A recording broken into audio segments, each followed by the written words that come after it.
চাওঁ তেতিয়াহ'লে পৃথিৱীত আমি মুঠতে 9টা ধৰ্ম পাওঁ আৰু এই 9টা ধৰ্মৰ ভিতৰত প্ৰত্যেকখন ধৰ্মগ্ৰন্থতেই ঈশ্বৰৰ বাণী সন্নিৱিষ্ট হৈ আছে, যিখিনি বাণীৰ দ্বাৰা মনুষ্যই ইহলোক পৰলোক জন্ম জৰা মৃত্যু ব্যাধি মুক্তি মোক্ষ মানৱতা আৰু চাৰিমুঠি জীৱৰ পৰিচয় সমস্তখিনিৰ যি বাৰ্তা দিয়া আছে বা ঈশ্বৰৰ বাণী বুলি কোৱা যায়।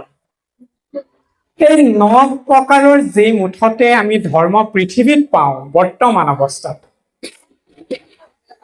এটা আচৰিত কথা, পৃথিৱীত থকা 9 প্ৰকাৰ ধৰ্মৰ প্ৰত্যেকৰে ধৰ্মগ্ৰন্থ কেৱল মাত্ৰ ঈশ্বৰৰ বাৰ্তাখিনি আছে, ঈশ্বৰৰ কথাখিনি আছে।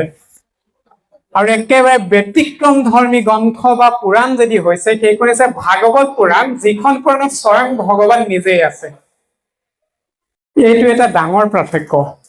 ভাগৱত শাস্ত্ৰখনক স্বয়ং ভগৱন্তৰ মূৰ্তিস্বৰূপ বুলি কোৱা।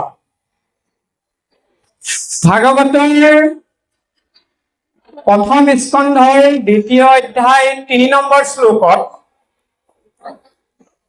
শ্ৰীকৃষ্ণ দ্বৈপায়ন ৰচিত এই ভাগৱত শাস্ত্ৰখনক আধ্যাত্ম দিৱস বুলি উল্লেখ কৰি থোৱা আছে।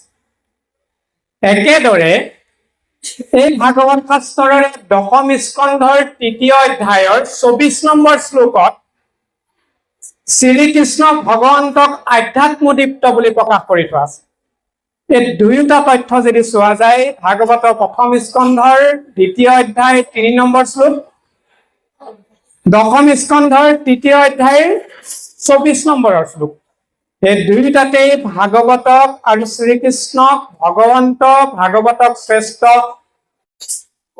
বাংময় ৰূপী গ্ৰন্থ বা পুৰাণ হিচাপে সিদ্ধান্ত দি থোৱা আছে। আৰু যেতিয়া সৰ্বজ্ঞ